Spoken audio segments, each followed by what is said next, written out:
Hey, welcome back. It's a two-part season preview series with my good friend Brian O'Neill, former coach of the Cibola Cougars, UNM assistant, Baylor assistant, and he's pretty much the guy you go to for basketball when it comes to New Mexico. So we broke down teams last week, and now we're going to go into individual players.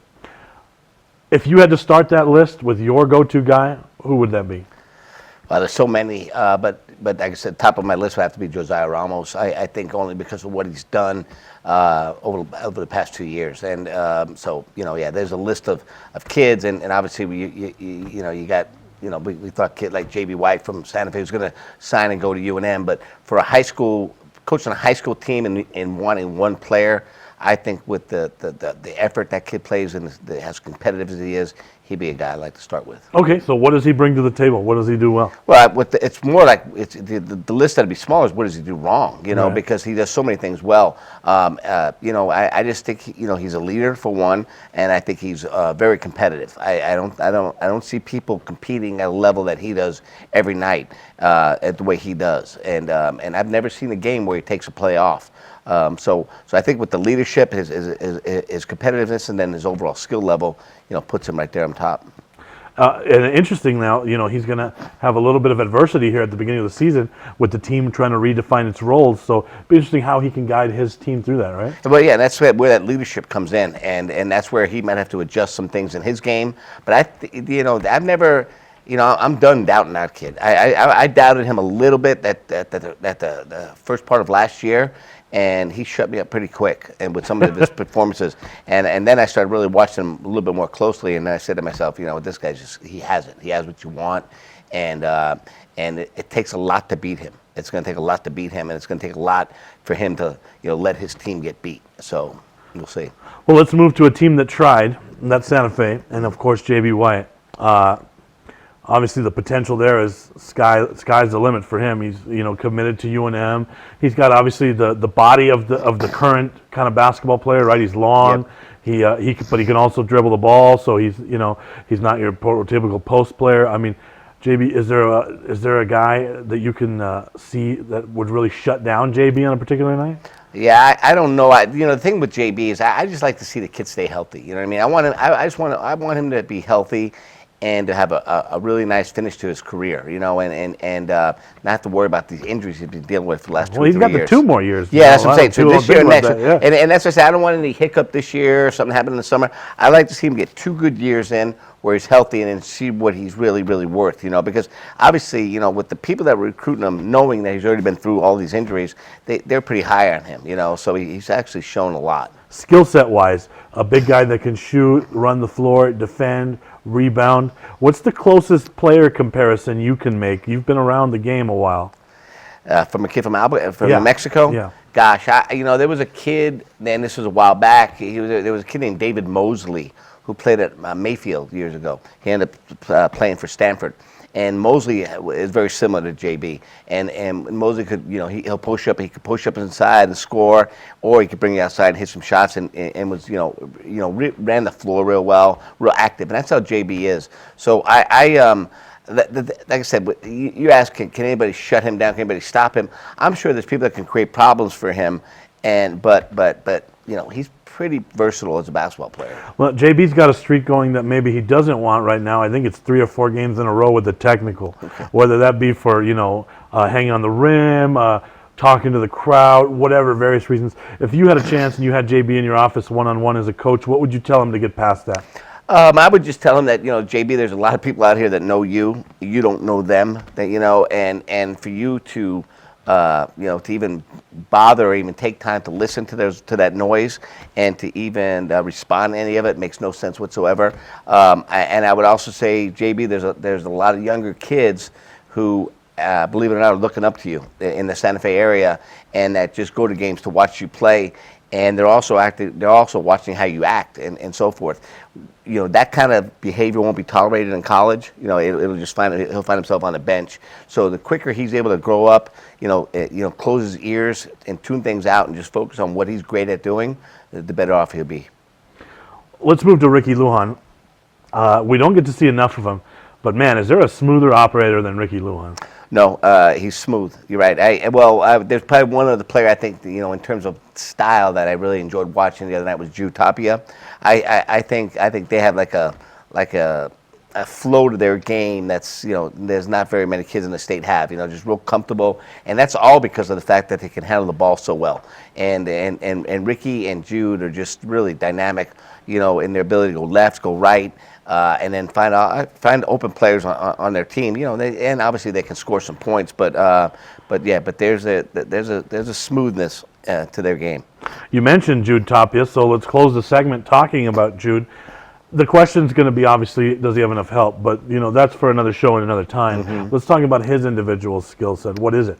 Well, again, the help kind of has to play into it a little bit because you really don't know how good he can be because every time he's coming off a ball screen, he's being doubled. Every time he comes down the court, they're leaving one defender to help side with him. So he's never like mano a mano with anybody. Right. And he doesn't have this plethora of like post players to throw it to and feed it to. But let me just tell you something. He can play. He's comfortable on the court, and I think if you surrounded him with some other really talented players, and not to mean any of the players they have right now, because they got some guys that are doing some good things that are playing with him. But yeah, I think he would find some open players because he does get the ball to the right people. So when you see 10 to 12 passes go off other players' hands and out of bounds, that's what, 8, 10 assists that are pretty much flying out of bounds? Yeah. And the rest of his game maybe doesn't get the attention it deserves because he doesn't have the help there, right? Yeah, I mean, if people are playing Albuquerque High, people playing West Mesa, let's stop Eloy Medina, let's stop Jude Tapia. So everything's designed to stop them. You can't do that to a lot of the other teams in the state. You can't, you want to try to do that to Volcano Vista, you'll get killed. If you want to try to pick off one of their guys and say we're going to stop him, they got 4 of the guys that would really hurt you. I don't know if those other teams have that at this time. We'll take our first time out. We'll talk more players to watch when we get back. Well, I'm going to the frontier, walk up to the cashier, order up a root beer and a number 1. Cover it with green stuff, 1 scoop is not enough. Find a booth is real tough, back by the Duke. Meet my family, meet my friends in the quirkiest restaurant I have ever been. All of Albuquerque's favorite spot, it's the Frontier Restaurant. The Frontier Restaurant is a proud supporter of Proview Sports Network. Don't sacrifice quality and flavor when you're in a hurry. Golden Pride offers ribs, fried chicken, green and red chili, breakfast burritos, and Frontier Cinnabons. 4 great locations, or visit us online at goldenpride@abq.com. Golden Pride Barbecue Chicken and Ribs, proud supporter of Proview Sports Network.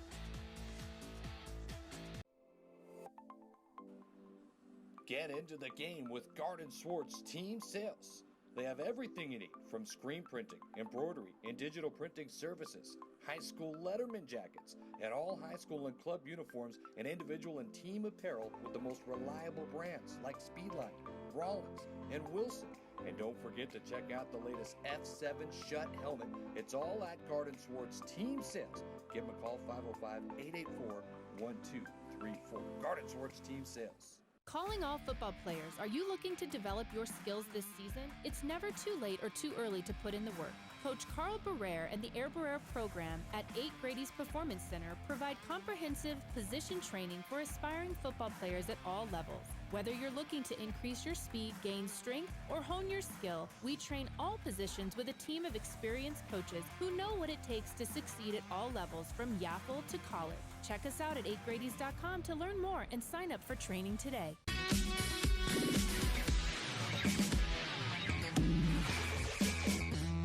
All right, Brian and I are just talking about players to watch this year. We had a pretty good opening segment with Josiah Ramos, J.B. White, Ricky Lujan, Jude Tapia. So let's keep going. Let's go to Las Cruces. And they got two guys you can talk about. And obviously, Coach's son, Deuce, William Benjamin. And then Gonzalo Corbalon is something else. Yeah, he is. He was a guy that really caught my attention when I was watching. Sneaky good, right? Yeah. You know, sneaky athletic too. Yeah. You know, and his ability to, you know, to get off the ground a little bit. And he gets off the ground quick, and he's fast. And he can jump. You know, and he finishes around the basket. Has a smooth game. He jumped out at me. He definitely. Yeah, I mean, there was that fast break where he had a guy on him the whole time, and next thing you know, boom, he's up and he's jamming. That's a dunk I didn't expect. No, and he had a lot of plays where he, you know, did a really good job of like maneuvering his body in traffic and avoiding some charges. Left hand, right hand around the basket. Team player, solid basketball player. And obviously you have Deuce over there. He's young. You know, a lot made about his summer as well. He kind of struggled in the academy tournament a little bit for his high standards. You know, obviously he's always going to defend because he's so long. Yeah. But you know, he had a rough shooting tournament. But talk about Deuce's game. You said he's only a sophomore. And I'm looking at this kid. I'm just saying to myself, this kid is so far away from being, you know, where he's going to be. He's definitely a prospect. He's going to be recruited pretty highly out of this state. There's not a doubt in my mind. He's a Division I prospect. Shoots it well. He's still a puppy though. He's still young and with a lot of experience coming into, you know, his only sophomore year. So yeah, you know, 2 more years. What he's going to be doing in this state is going to be phenomenal. Well, let's go back to El Dorado and in the city here and talk about Daraje Agbayosi. You talk about development from one year to the next. You know, he kind of came on in the postseason and towards the end of last season, but nothing like what we saw in the summer and then the early stages now. It seems like he's grown, and it looks like he's a man out there amongst boys. Talk about Daraje. Yeah, I think the biggest thing with him must have been that he's gained confidence, and now he plays with a ridiculous amount of confidence, and his and the things that he can do now are so much more than he was able to do. You know, when it first kind of caught his eye last year, caught my eye last year during the Metro tournament. I thought he was more of a rebounder, you know. And he right, and that's what Roy said too. That, you know, that he was just not aggressive enough. That they thought there'd be more aggression. Of course, it's hard to be aggressive on a team with Cam Valencia and Tyler Quintana, right? But it seems like now that aggression's there. Oh no, it's definitely there, and I think he started getting it a little bit towards the end of last year. And then I think he just basically said the light went on. I said, listen, man, I'm better than all these guys, you know. And you know, what am I playing around here? Why am I being hesitant? If I just go after these guys, I'm gonna have some success, and that's kind of what he does.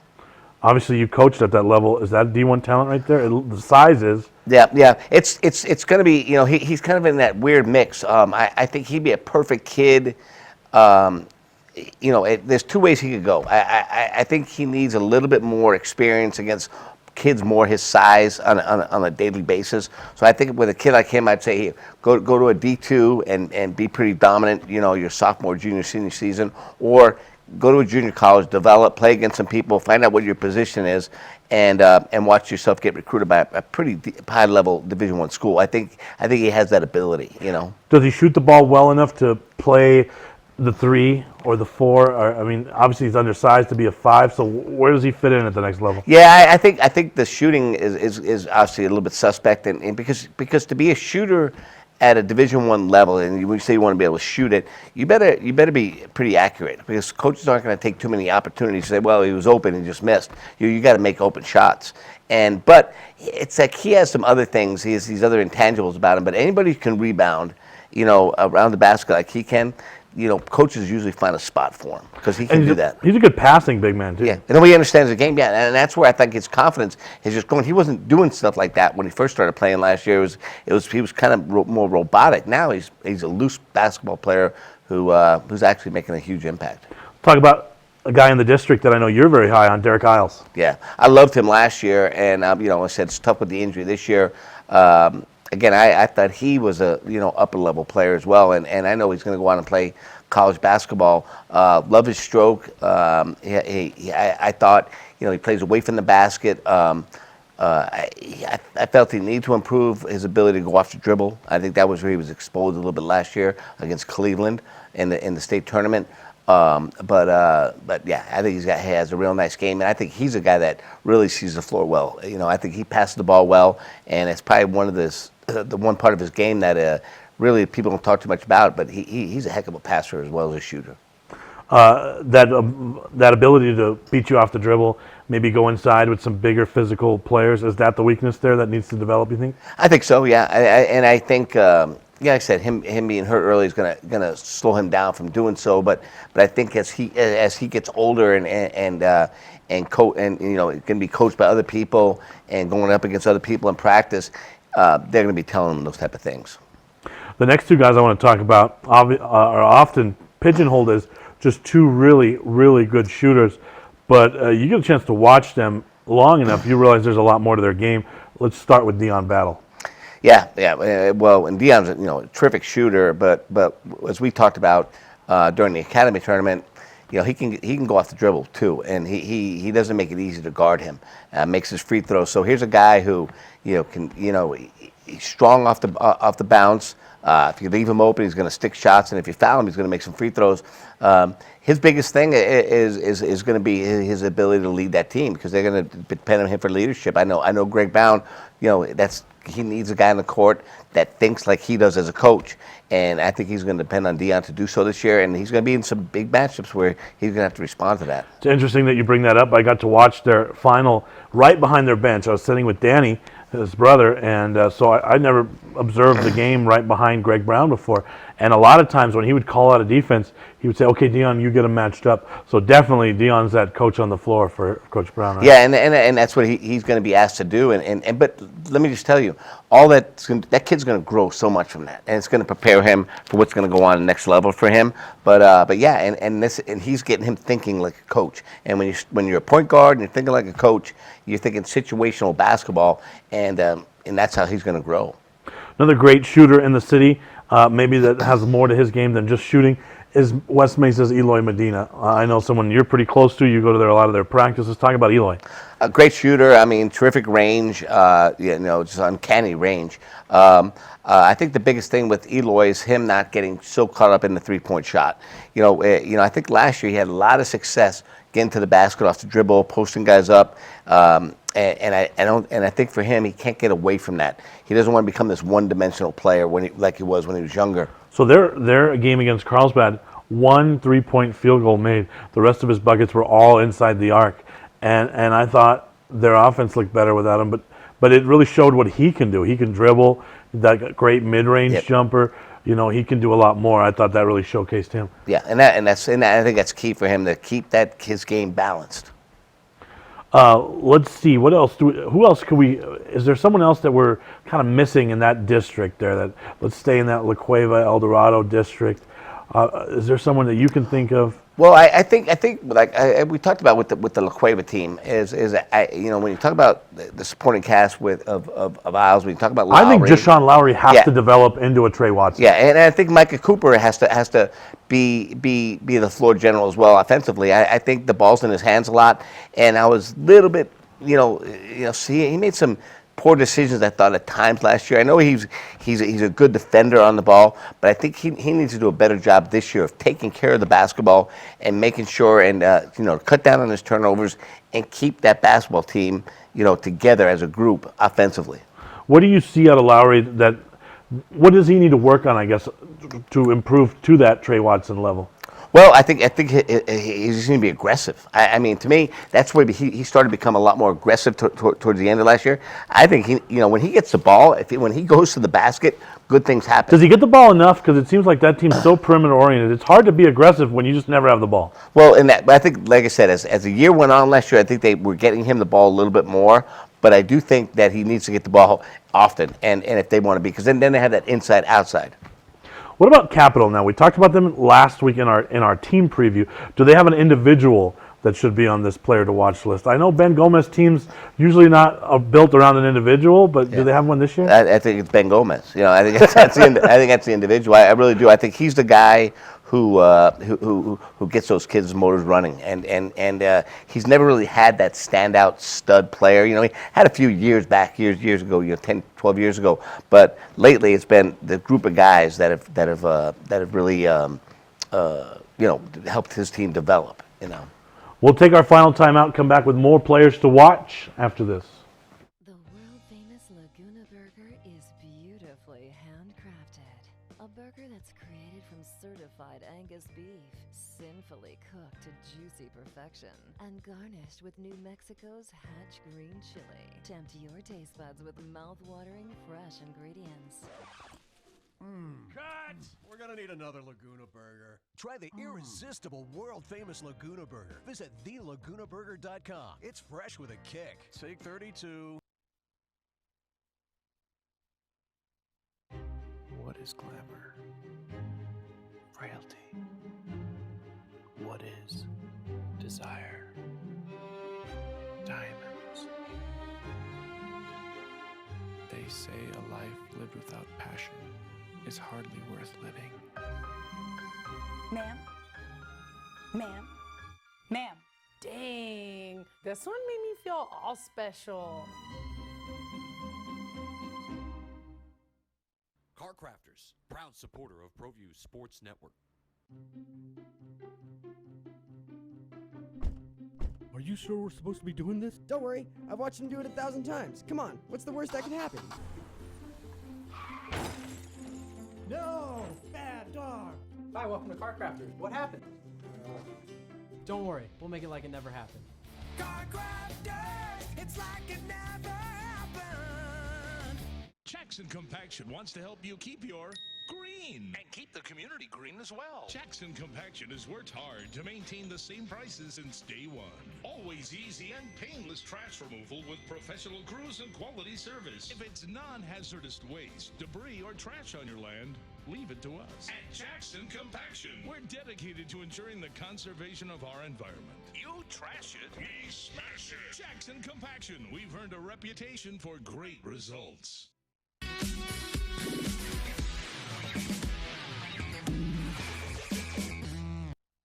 We're back. We're talking about players to watch, and we've mentioned him a few times, so let's talk about Trey Watson now. Yeah, I mean, dynamic player, another guy who played football, who, and was believe that basketball's his second sport. Yeah, he's pretty damn good at it. Yeah, but he was, was also injured this year, like in football, so he missed some weeks. So how he, flows into basketball season, I think it will be important. But I expect him to be a focal point in their team this year. I really do. We talked about some of the other guys that they have, but whenever it seems to me, whenever I watch Cleveland and they get the ball to Watson, good things seem to happen. And it seems like he seems to peak at the state tournament, which is important. Yeah, it is. But I think what might be more important for them this year is that he peaks a little bit earlier and he starts playing well earlier because I think, at that point, obviously it's great, but there's going to be some important games leading up to that state tournament that could play a big part in where they're seated. And I think that that with him, that's got to be something that's got to be a priority for him, is to get this team to the highest, best seed possible. He's got a teammate in that conversation, in Nate Hasbury. Let's talk about his game. Yeah, I mean, love his game. He really, caught my eye last year during the state tournament and some of those late season games. I think he's just a well-rounded basketball player. Can score inside, athletic, can hit some outside shots as well. I think he's like the second coming for Cleveland, where they the next great group of players coming in. Let's talk about Valley, defending champ in their class. Derek Chavis can shoot the ball. I mean, yeah. And then I absolutely love Jevin Baker inside. And I think anytime you have that presence inside plus a great shooter, that makes for a great team. But I think both of those guys are worthy for some mention. Yeah, and Chavis is an outstanding shooter, and there's no doubt about it. He was one of those guys, kind of like we talked about with Drew Tapia and Eloy Medina, where they had some injury problems last year, Valley, throughout the year, and then the teams would just kind of shut him down, box him one, double him, and everything. So he wasn't getting freed up a lot. Well, now they've got a little bit of a supporting cast. Everybody's healthy. Obviously, they made that state tournament run, and when that starts happening, you know what I mean? Then you can't focus on him as much, and then it starts opening things up. So he's had some really good games early this year as well. And then obviously he's joined in the backcourt by Oyeku, Shea Oyeku, who hard to stay in front of him on the dribble, right? No, yeah, and he when you talk to coaches at that level last year, they thought he was going to be the biggest problem for them to stop. That everybody liked the way he played, and so with Baker inside and Oyeko up top, and you also have obviously Chavez. That's the core of that basketball team. But clearly they got the inside game, the guard, and the shooter. Speaking of inside game, I want to talk about Highland a little bit. They have a sophomore big guy named Jose Murillo, who I think the other day went off for 18 points, 22 rebounds, something similar to close to that. I mean, that's legitimate big guy stuff right there, isn't it, Ryan? Well, yeah, no, it certainly is, and this is when we were talking about, is this going to be, Valley's, going to just repeat, they're not, I mean, they could repeat, but it's not going to be, like I said, a piece of cake for them. And Joe Coleman's, I'm certainly aware of that. I mean, they don't have anybody his size inside, you know what I mean? Now, Baker will give him everything he wants, but this is the kind of stuff that you're up against night in, night out in that district, and you got to, the way Hope plays, with the effort they play, and then we talked a little bit about Bernalillo, and they play hard. And then you got the talent that Highland has this year, and you got the talent that Valley has. It's going to be a dogfight. But when you talk about a sophomore at 6'8", 220, it's the last big, dominant big guy that you can remember. Well, at 6'8", 220, I mean, that's good size. I had a kid at Siebel named R.T. Gwynn, and he was about 6'9", 6'8", 6'9", and I got him as a junior. But yeah, that kind of size is not something you normally see around here in terms of height and also width and weight, and where you can push guys around and post them up, because those guys get position on you underneath, and there's really little you can do about it. Now that team, I think key to that team is going to be Tommy Huynh, the point guard. They like to get out and run. He's got to take care of the basketball, make sure everyone gets the rock because that whole team can shoot it. How important is a point guard like Tommy in an offense like that? Well, like you said, they like to get out and run, but if they don't have anything, he needs to be smart enough, Sebastian, to allow the big guy to get down the court and get posted up and get in their offense. Because a lot of times if you're going up and down, you'll find out that the big guys are just caught between three-point line and three-point line, running back and forth in the middle of the court, and you're not really utilizing them offensively or defensively because the game's going so quick. So yeah, they want to take advantage of the fast break when they have it, but if they don't have it, that's where a kid like Wynn needs to be smart enough to back it out, get that team set up, and maybe get the ball inside to the 6'8" kid you talked about. We talked about the big guy, right, and maybe another big guy in the city as we go back to Volcano, Taryn Dickey. Yeah. Coach thought maybe he didn't have the size. It looked to me like he's got the big guy that he needs from seeing Taryn early on in the season. Yeah, I think as long as everybody keeps thinking that Taryn's not going to be impactful, Greg Brown's happy, because Greg Brown knows he is. Sorry, the secret's out. I mean, he's long. He adjusts shots. He blocks a lot of shots. I love the way he utilizes the backboard. He goes to both sides of him. You'll see him reverse the ball a lot, be comfortable in doing so.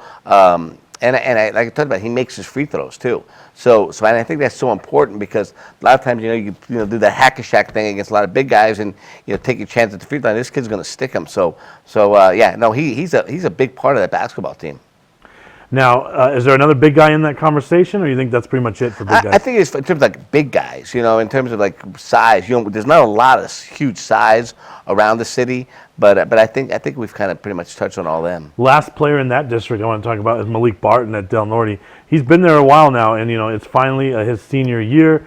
He's a nice combo guard. He can shoot. He looks to pass first. He's got a couple of double-digit assist games already. What do you think of Malik Barton? Love him, and I love their coach. And Ron McIntosh does a great job, and he gets to the very most out of that basketball team, and has for the last 3 years.